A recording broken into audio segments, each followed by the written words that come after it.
Hello and welcome back to my blog channel. और आज हम आए हैं आर्यमन हॉस्पिटल यानी राम मनोहर लोहिया हॉस्पिटल, जो कि दिल्ली का बहुत बड़ा गवर्नमेंट हॉस्पिटल है और ये सेंट्रल गवर्नमेंट के अंडर में आती है। ये जो साइड में दिख रहा है ये फ्लाईओवर है और मुझे रोड के उस साइड जाना है बिकॉज मुझे एंट्री उस साइड से ही करनी है, 3 नंबर गेट से। 3 नंबर गेट से इसलिए कि वहाँ पे पर्ची कटती है और यहाँ पे क्या होता है कि जितनी बार आप आओ उतनी बार पर्ची कटाना पड़ता है और ये मेरा सेकेंड टाइम है और मुझे फिर से पर्ची कटाना पड़ेगा। तो इसलिए मैं इस फ्लाईओवर के सहारे में रोड के उस साइड जाने की कोशिश करूँगा।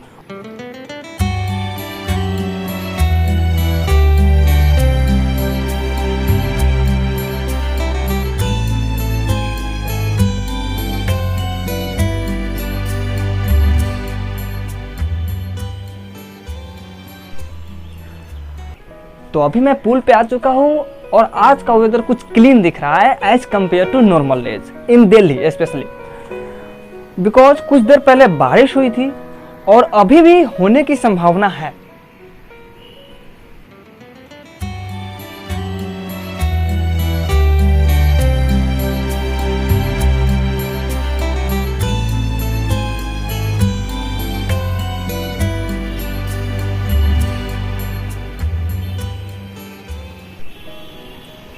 तो चलिए आर्यमन पहुंचने से पहले कुछ डिस्कस कर लेते हैं।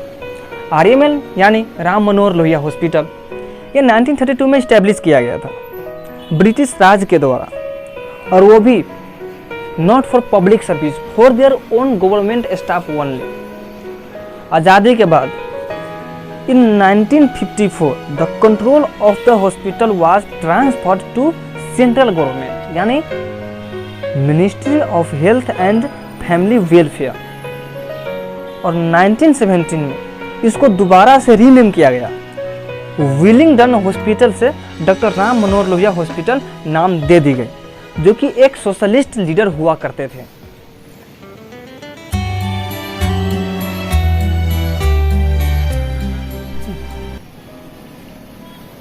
$30 से 35 एकड़ में फैला हुआ ये हॉस्पिटल करीब 12 lakh OPD patient, 42,000 admit patient and 1.5 lakh emergency patient को सर्विस प्रोवाइड करती है एक साल में। ये सब मैं जो बता रहा हूँ ये एनुअली है।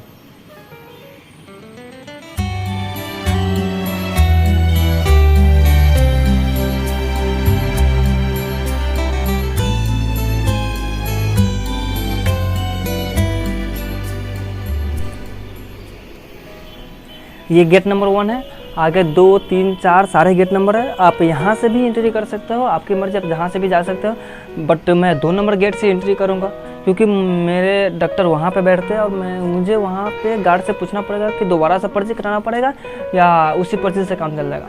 बट मुझे तो लगता नहीं है उसी पर्ची से काम चलेगा, दोबारा ही लाइन में लगना पड़ेगा।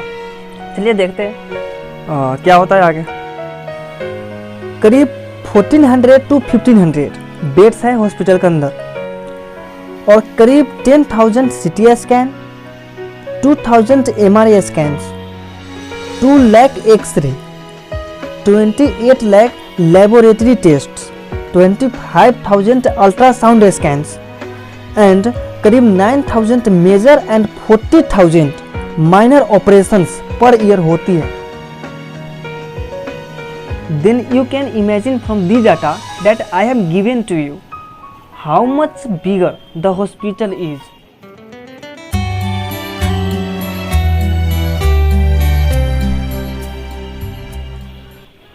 तो अभी मैंने गेट नंबर 2 से एंट्री किया हूँ और आप देख सकते हो कितना भीड़ है। और ये भीड़ अक्सर सुबह के टाइम पे रहती है बिकॉज सुबह का टाइम जो होता है वो पर्ची कटने का टाइमिंग होता है और ये पर्ची सिर्फ 3.5 घंटा मतलब 3 से 3.5 घंटा तक ही कटती है। और इसकी टाइमिंग है 8 से 11 और 11:30 के बीच में पर्ची कटती है। तो और उसके बाद भीड़ धीरे धीरे कम होने लगती है क्योंकि पर्ची का काउंटर क्लोज हो जाता है और उसके बाद सारे पेशेंट अपने अपने डॉक्टर के पास वहाँ पे चले जाते हैं और भीड़ मतलब कि डिस्ट्रीब्यूट हो जाता है। भीड़ डिस्ट्रीब्यूट का मतलब ये है कि पर्ची एक जगह ही करती है, चाहे आपको कोई भी बीमारी हो लेकिन पर्ची एक जगह पे ही करती है। उसके बाद जो पेशेंट्स होते हैं वो अपने अपने डॉक्टरों के पास चले जाते हैं। तो यहाँ से तो जहाँ पे पर्ची करते हैं काउंटर, जो मेन काउंटर है, वहाँ से तो भीड़ डिस्ट्रीब्यूट होकर अपने अपने डॉक्टर के पास चले जाते हैं। वहाँ पे थोड़ी बहुत भीड़ होती है वहाँ पे आपको लाइन में लगना पड़ेगा। आपकी जैसे ही बारी आएगी डॉक्टर आपको चेक करेंगे, फिर कई बार एक्सरे लिखते हैं, अल्ट्रासाउंड लिखते हैं, जो बाकी सारे रिपोर्ट्स लिखते हैं।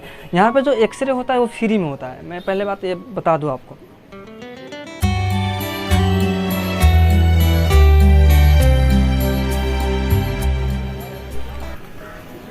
तो मैंने अभी भी गार्ड से पूछा हूँ, मुझे फिर से दोबारा से पर्ची का डेट लेना पड़ेगा, इसलिए मुझे फिर से 3 नंबर गेट के पास यानी काउंटर के पास जाना पड़ेगा दोबारा से पर्ची लेने के लिए। और वहाँ पे तो भाई भीड़ काफ़ी होती है। चलो देखते हैं आज का भीड़ कैसा है।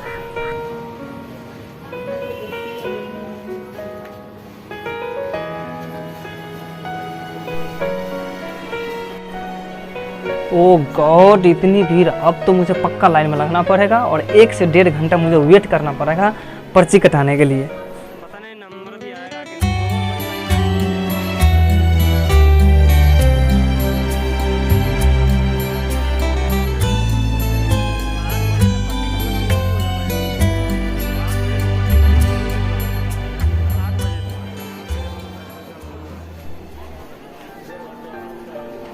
तो आप देख सकते हो कि पर्ची कटाने के लिए, सिर्फ पर्ची कटाने के लिए कितनी बड़ी भीड़ लगती है।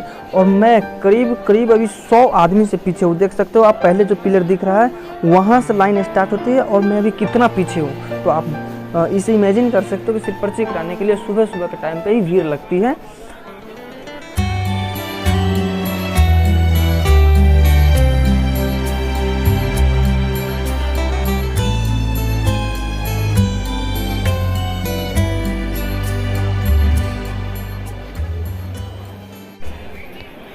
मैं आपको एक एक चीज़ बताऊंगा कि एक्सरे कहाँ होती है, अल्ट्रासाउंड कहाँ होती है, क्या क्या प्रोसीजर है। देखिए, ये गवर्नमेंट हॉस्पिटल है, आपको एक दिन में कोई भी चीज़ क्लियर नहीं होगा। आपको 3 से 4 दिन तो टाइम देना पड़ेगा, यहाँ तक कि आप ओपीडी में आते हो तब। अगर एडमिट होते हो तो आपको ज़्यादा भी टाइम लग सकता है।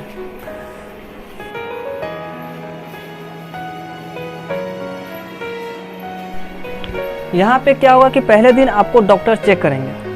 अगर आप ज़्यादा सीरियस हो और टाइम मिला तो उसी दिन रिपोर्ट आ जाएगी, अगर नहीं है तो नेक्स्ट डे का रिपोर्ट की टाइमिंग दी जाती है। और कई बार तो 2-3 दिन बढ़ा के भी टाइमिंग दी जाती है। उसके बाद अगले दिन आइए, फिर रिपोर्ट लीजिए, फिर से डॉक्टर के पास जाइए, फिर से चेक कराइए। इसी तरह मतलब कि आप 4 या 5 दिन ले लेते हैं ये लोग, अगर ओपीडी में आते हो तो फाइनली मेरा नंबर आ गया और अभी मैं सिर्फ 4 या 5 लोगों से ही बिहाइंड हूँ और उसके बाद मैं पर्ची कटाऊंगा। फिर मैं अपने डॉक्टर के पास जाने से पहले मैं अपना रिपोर्ट कलेक्ट करूंगा, बिकॉज मेरा एक दिन पहले ही एक्सरे हो गया था और रिपोर्ट शायद आज आएगा। तो मैं वहाँ से जाके कंसर्न करता हूँ क्या कहते हैं।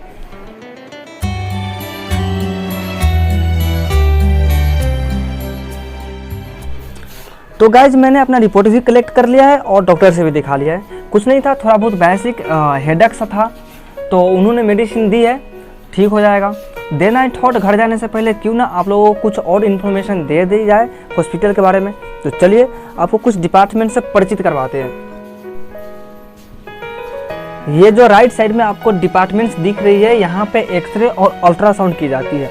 रूम नंबर 18-19, यहाँ पे आपको डॉक्टर रेफर करेंगे एक्सरे करने के लिए और अल्ट्रासाउंड करने के लिए। थोड़ा सा आगे आप राइट साइड में ही देखिएगा तो इधर मेडिकल स्टोर है जो कि बिल्कुल मुफ्त है, सरकारी है। सारा का सारा दवाई आपको यहाँ पे नहीं मिलेगी जो डॉक्टर लिखते हैं। कुछ दवाई आपको यहाँ पे मिल जाती है, बाकी दवाई आपको बाहर से लेनी पड़ेगी जो प्राइवेट सब होते हैं। चलिए आगे मैं आपको वो भी दिखाऊंगा। जो दवाई यहाँ से नहीं मिलेगी वो दवाई अगले मेडिकल स्टोर पे मिल जाएंगे, जो प्राइवेट है वो पैसे लेके देंगे, ये लोग फ्री में देंगे, ये सरकारी है।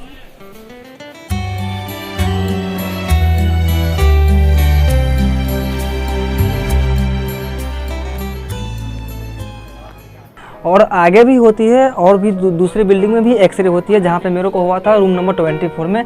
आप जहाँ पे पर्ची कटाते हो रूम नंबर 24 उसी बिल्डिंग में। तो वो डिपेंड करता है डॉक्टर पे कहाँ आपको रेफ़र करते हैं एक्सरे और अल्ट्रासाउंड करवाने के लिए। कई सारे डिपार्टमेंट है यहाँ पे।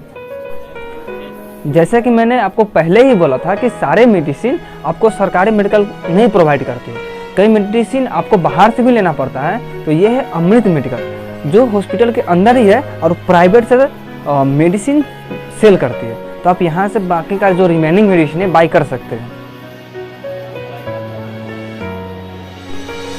तो ये जो साइड में है जो ब्लड बैंक की बिल्डिंग है, यहाँ पे आप ब्लड डोनेट भी कर सकते हो और एक्सरे और अल्ट्रासाउंड का डेट भी आपको यहीं से मिलता है।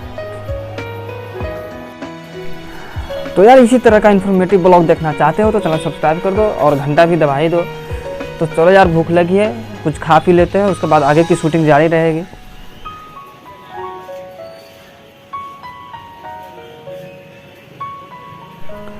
सामने एक छोटी सी दुकान है जन आहार कह के, वहीं पे खाना खाऊंगा, उसके बाद फिर आगे की ब्लॉग जारी रहेगी।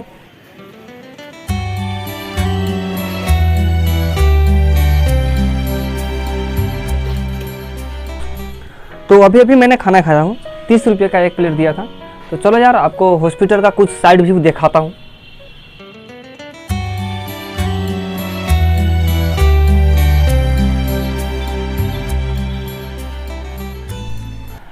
देखो यार हॉस्पिटल ओवरऑल बढ़िया है और स्पेशली मीडियोकर के लिए तो बहुत ही बढ़िया है, बिकॉज यहाँ पे मैक्सिमम सर्विस जो प्रोवाइड करती है वो फ्री ऑफ कॉस्ट है, तो बढ़िया हुआ ना।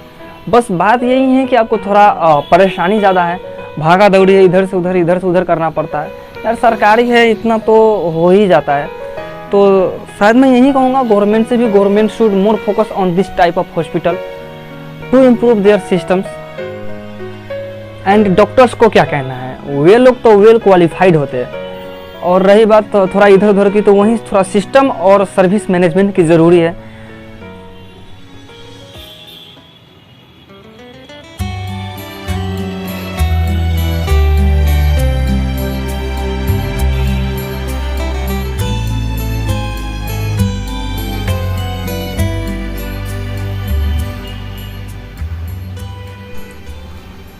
तो चलो यार अब घर चलते हैं और मैं अब यहाँ से 729 और 706 नंबर दोनों में से कोई एक बस मिल जाए, बस यहाँ से दोनों में से कोई एक बस पकड़ूंगा और घर जाऊंगा, कापासारा बॉर्डर बस।